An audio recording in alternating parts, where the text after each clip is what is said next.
বৈজ্ঞানিক হিজামা। হিজামা কি? হিজামা বৈজ্ঞানিকভাবে কিভাবে এটা প্রচলিত হয়েছে এটা আজকে আপনাদেরকে জানাবো।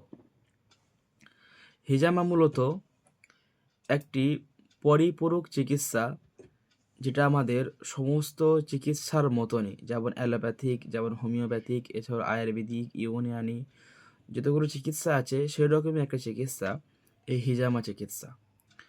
তো এই হিজামা চিকিৎসা বহুদিন ধরে আসছে, এটা বহু পুরাতন প্রাচীন চিকিৎসা।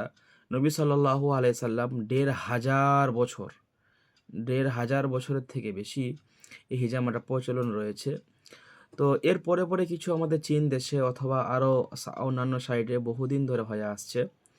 আমাদের বাংলায় এটা খুবই কম, এবং কিন্তু এই চিকিৎসার জনপ্রিয়তা বহু বেশি। আপনি যদি গুগলে গিয়ে সার্চ করেন হিজামা সম্পর্কে, আপনার সম্পূর্ণ তথ্য দিয়ে দেবে বিজ্ঞান ভিত্তিক। আসলে হিজামাটা হচ্ছে এমন একটি চিকিৎসা যেটা আমাদের ত্বকের মধ্যে কিছু পয়েন্টস রয়েছে, সেই পয়েন্টস অনুযায়ী একটি স্পেশাল কাপ বসানো হয়। তো স্পেশাল কাপ বসিয়ে ওখানে নেগেটিভ পাম্পের মাধ্যমে, নেগেটিভ অক্সিজেনের মাধ্যমে সেটাকে পাম্পিং করে ওই জায়গার সাথে এটাকে কানেক্টিং করে দেওয়া হয়। এর ফলে ওই যে আশপাশের যে বদ রক্তগুলো, তার নার্ভগুলো খুলে বদ রক্তগুলো সেই জায়গায় একটা জমাট হতে থাকে। আমাদের শরীরে অতিবাহিত হওয়া যে বদ টক্সিনগুলো ওখানে যখন জমে যায়, আমরা ওটা ৩ মিনিট, ৪ মিনিট, ৫ মিনিট আমরা ওখানে ওটা রাখি। এরপরে আমরা আবার আবার অক্সিজেনটা কাপটা খুলে দিয়ে ওখানে আমরা কোনো সার্জারি ব্লেড দ্বারা, অথবা যেটা আমাদের সায়েন্স দ্বারা যে বৈজ্ঞানিক যে ব্লেড আছে সেটা দিয়ে আমরা এখানে হালকা শুধু স্কিনের ফার্স্ট লেয়ার, ফার্স্ট পর্দাটা আমরা হালকা হালকা ওখানে কাট লাগাই। এরপরে আবার আমরা এমন এমন কাট লাগাই রক্ত বার হয় না। যখন আমরা আবার ভ্যাকুয়ামটা বা স্পেশাল কাপটা যখন আবার আমরা ত্বকের মধ্যে বসাবো, বসানোর পরে যখন আমরা আবার নেগেটিভ যখন পাম্প দেবো, পাম্প দেওয়ার ফলে কি হয়, ওই যে সাইডে যে নার্ভগুলো যে পাম্পিংয়ের কারণে একেবারে যে বোথ টক্সিনগুলো এসে ওখানে জমা হতে থাকে।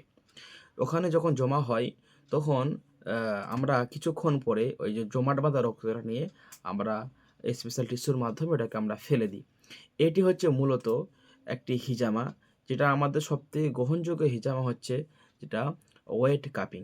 তো এই হিজামার কয়েকটি পার্ট হয়, যেমন ওয়েট কাপিং হয়, ড্রাই কাপিং হয়, এরকম ২-৩টা পার্ট আছে। মুভিং মাসাজ হয়, এরপরে শিং দিয়ে কাজ হয়। তো আমরা মূলত অনেক কোনো কাপিং দিয়ে কাজটা হয়ে থাকে বৈজ্ঞানিকভাবে। তো এর আমার ফায়দা কী আছে? এর উপকার হাজার উপকারের মতো আছে।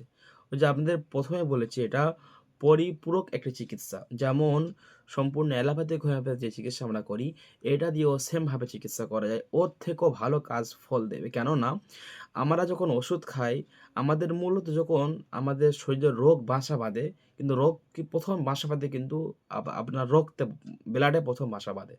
আপনারা খেয়াল করে দেখবেন, আমাদের জ্বর হোক, অথবা পেটের সমস্যা হোক, অথবা মাথার সমস্যা হোক, অথবা ঘাড়ের সমস্যা হোক, যা কিছু হোক না কেন, আমরা ১ম ব্লাড টেস্ট করি। এর মানে কি? যখন কিছু রোগ হোক না কেন, ১ম ব্লাডের মধ্যে ইফেক্ট পড়ে। সে কারণের জন্য আমরা ১ম ব্লাড টেস্ট করে আমরা বুঝি, বা আমার ডাক্তার সাহেবরা বোঝেন যে তার কী সমস্যা। তো ওই বদ রক্ত টক্সিন ব্লাডটা আমরা যখন যেটা অপ্রয়োজনীয়, যে আমার শরীর নিতে পারছে না, এটা অপ্রয়োজনীয়, যেটা বাদ হয়ে গিয়েছে, আমার শরীরের জন্য খুব ক্ষতিকারক, ওই ক্ষতিকারক ব্লাডটা আমরা এখান থেকে ভ্যাকুয়ামের মাধ্যমে আমরা বার করে ফেলে দিই। সে ফলে কি হয়, ওখানে আমাদের শরীরের মানবদেহের গঠনে, যে মানবদেহের যে গঠন আছে, শরীরের মধ্যে রক্ত চলাচল ক্ষমতা খুব ভালোভাবে সক্ষম হয়, এবং আমাদের শরীরের অক্সিজেন সেখানে ভালোভাবে পৌঁছায়, এবং রক্তের যে প্রোটিন ওই জায়গাতে ভালোভাবে পৌঁছায়। পৌঁছানোর ফলে কি হয়, আমাদের হাঁটুর যন্ত্রণা হোক, কোমরের যন্ত্রণা হোক, মাথার মাইগ্রেনের সমস্যা হোক, বিভিন্ন রকম সমস্যা সেটা আস্তে আস্তে আস্তে আস্তে দূরীভূত হয়ে যায়।